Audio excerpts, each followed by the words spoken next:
Hey, saludos, estamos aquí con Shahn Anderson, una de las leyendas más grandes que tiene la industria del tatuaje. I'm gonna talk in English because this guy, he speaks English. So I'm just saying to our audience, I'm here with one of the legends of the tattoo industry worldwide, Mr. Shahn Anderson. He's been here like all the editions. This is his 5th time in Puerto Rico. How's everything going, bro? Awesome. We love being here, and we love the island, the people, the food, the beaches. We especially coming from Minnesota, where it's can be sub-zero this time of year. It's super nice to get in the water that's not frozen.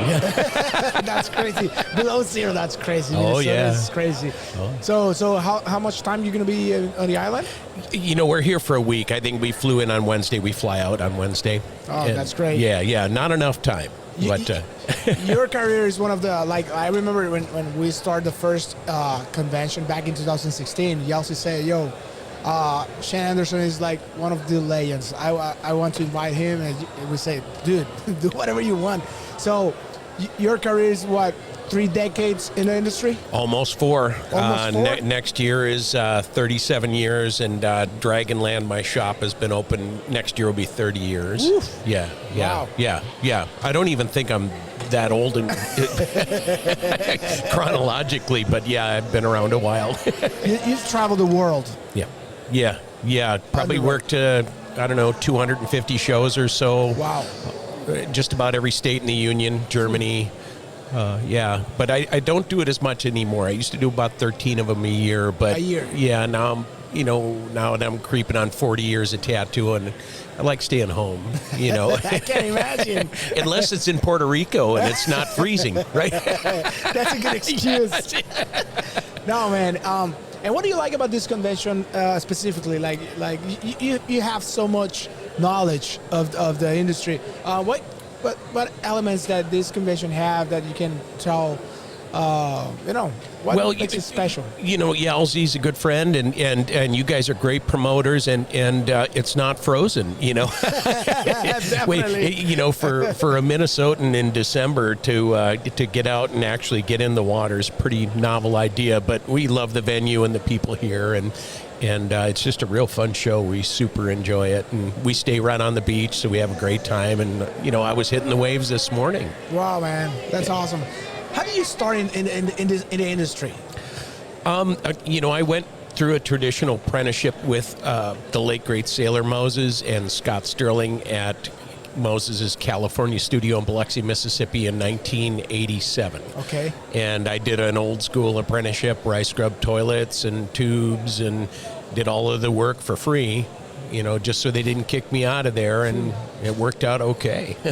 That's awesome. And your family embraced this career for you, or they were like... No. Yeah. My mom cried when I got my first tattoo. Oh my God, for real? When I left for basic training, because I was in the military, my wife said to me, "Don't you dare come home with a tattoo." And I'd never even seen a shop before. I'd been drawing since in kindergarten, but I'd never even laid eyes on a studio before. So I well, of course, why would I get tattooed? That's a silly idea. And then you came with it. I saw that first shop, and it just grabbed me. Yeah. I was studying to be an electronic engineer, and for real? Oh yeah. What? Yeah. And tattooing just took a hold of me and never let go. Until this day. To this day, I still, even though I got to run the shop and I do a lot of work for the Alliance of Professional Tattooists, I'm the president of the organization, so I'm got a lot of irons in the fire, but I still tattoo 5 days a week. 5 days a week, Yeah, you still work? You bet. Wow. Yep. What's the hardest part of being an artist? When you run into creative blocks, almost like a writer's block, where you feel like you've lost your mind and something you should draw in about 5 minutes takes you 2 days, and you think you're maybe going senile, but then the next day you feel better and it's all back. But it's a constant struggle. You're never there. It's like a race that you'd never hit the finish line, and if you think you did, then it's probably time to quit. Yep, got to keep getting better. Yeah. Like artists needs to always feel that. Yeah. 'Cause then, if they feel like they know everything, then then you're not growing. yeah.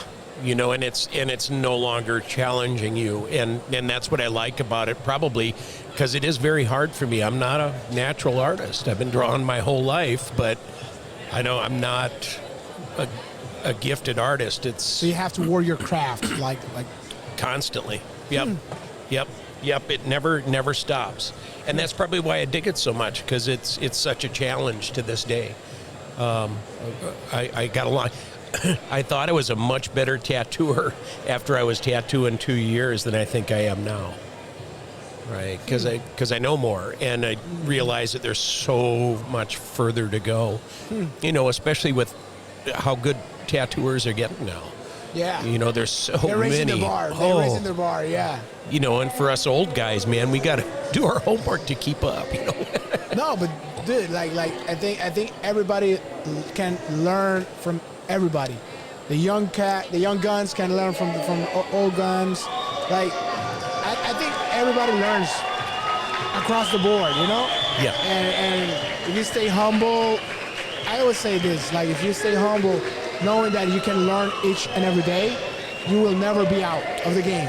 Yeah, correct. You know, you just keep pushing, Yeah. and try your best not to stagnate and get lazy, and give yourself excuses not to improve. You know, plus it keeps it new. It keeps it alive. Yeah. And challenging, so that every day you wake up, it's just not like a normal job. It's an adventure. Indeed. Like when you were like starting this career, who were your role models? Who do you look up to? Outside of Moses and Scott Sterling, of course, you know, Dr. Jay Duncan was there, and he gave me a lot of insight. But the people that I was told to pay attention to were the old timers, where Moses and Scotty came from. You know, Lyle Tuttle, Ed Hardy, Bob Shaw. Yeah, I actually got to meet Bob Shaw. I mean, because Moses worked for Bob Shaw, so it's like a family tree. You know, Bert Grimm taught Lyle Tuttle. Lyle Tuttle taught Scott Sterling, and Scotty taught me. So, I mean, wow. Got to know where you come from to know where you're going. That's part of the history. And I remember Lyle came to the first convention. It was an honor for us. And then he passed away. He's, you know, enjoying heaven, and just a great guy. I miss him. Humble. He was a very, very close friend of mine. And I'm really grateful that those old timers gave me the time of day. You know, probably because I was with Moses and Scotty, and they told him I was an all right kid. But they stayed there. They stay there with you and help you out. Yeah. That's awesome. He's young and stupid, but he's okay. He's okay. He'll be fine. Yeah, give him a chance. Yo, and what else do you want to accomplish? Like, you've done everything, you know? So, what challenges do you have? I want to get better.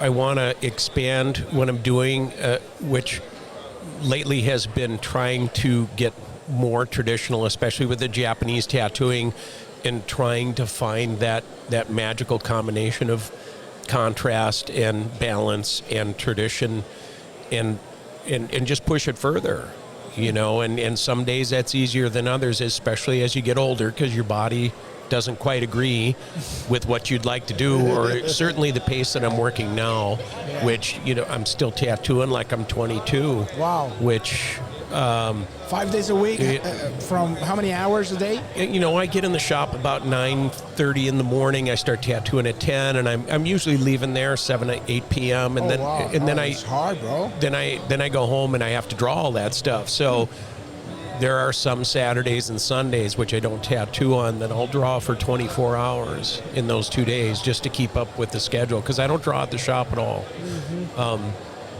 Because I got to run the shop and tattoo a bunch. So I used to draw a lot of things on. Now I draw on paper because it gives me more time to expand and think about it and walk away from it. Where when I used to freehand all that stuff, man, if they waited a year to get their appointment or whatever, they don't want to hear that you're, you know, mentally blocked that day. Yeah. Well, yeah, but it happens. Yeah, it's normal.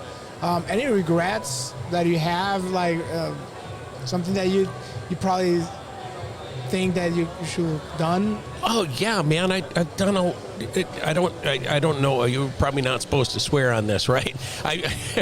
I've done a lot of dumb stuff. You know, I was a dumb kid, and I probably wish I was a bit more mature when I was a younger tattooer. And but other than that, man, with the circumstances that I got, I'm real grateful for, and I probably should have been more gracious about that when I was a younger tattooer. Maybe listened better, you know. Yeah. But when you're young, you're young. That's I mean, we're all young at one point, and I might have been just a little younger than some. You know? But you recognize it now. Yes. Well, it makes me realize that some of the stuff I do now is probably stupid too. So I'm just more aware of it. You know what? That's a good one. At least you're humble enough to recognize that, you know? You gotta be, or you're not going to learn, and you're not going to be aware of what you're doing, and you're not growing. Because if you don't have humility and a realization of, you can't, you know, when I was a young tattooer, it was real easy to believe people when they said, you know, wow, you're so great. And, you know, when you're 22, you go, oh man. Oh, yeah. Now I'm like, no, not really. No. Yeah. So there is that. So I've learned that, and I try to be aware that, you know, things that I may not understand now, I gotta try to keep pushing it forward and be humble and just do the best job I can, smile at my customers and play rock and roll and do cool tattoos. and you have your family involved? Yeah. My wife is the CFO of the corporations, and she does all the money. But my kids are all college kids, and you know, they're graduated now. They've got their master's degrees, and they're In what industry? Well, they're one's a teacher, one is a middle school counselor, and one works with at-risk kids. You know, at a hospital. So awesome. Yeah. They're smart, and I'm proud of them, and they're way better they're way too good for tattooing. Well, let me tell you, kids are a reflect of the parents. So if they are like that, it tells a lot about you and your wife. You know what I'm saying, or the mother of the. It's better that they took after their mother. Yes. Yeah. Don't underestimate yourself, no, man. But you know what? Like, it's good to hear, because sometimes people have this assumptions about people in the tattoo world that they are like outlaws. And my experience is that everybody here, they are very conscious of everything, even the food. Yeah. All vegans, and they think of everything. So man, feel proud about your work, bro. Like, thank you. Yeah, man. Thank you for being here. Yeah. It's always a pleasure to always look to that corner and see you and your wife, and just looking at you, like we feel very good, and this is your house, bro. I'm very grateful that you guys have me here and still let me in the building. Good. That's your spot. To just say, I'm not going back. That's your spot, bro. Well, we're coming back. We love it here. Yeah. We have a great time here. Thank you, Shahn. Yeah. Thank you, for coming, bro. This is your home. You bet. That's the one and only Shahn Anderson here in Puerto Rico. Come and pass by his booth right here at the International Puerto Rico Tattoo Convention. Check it out.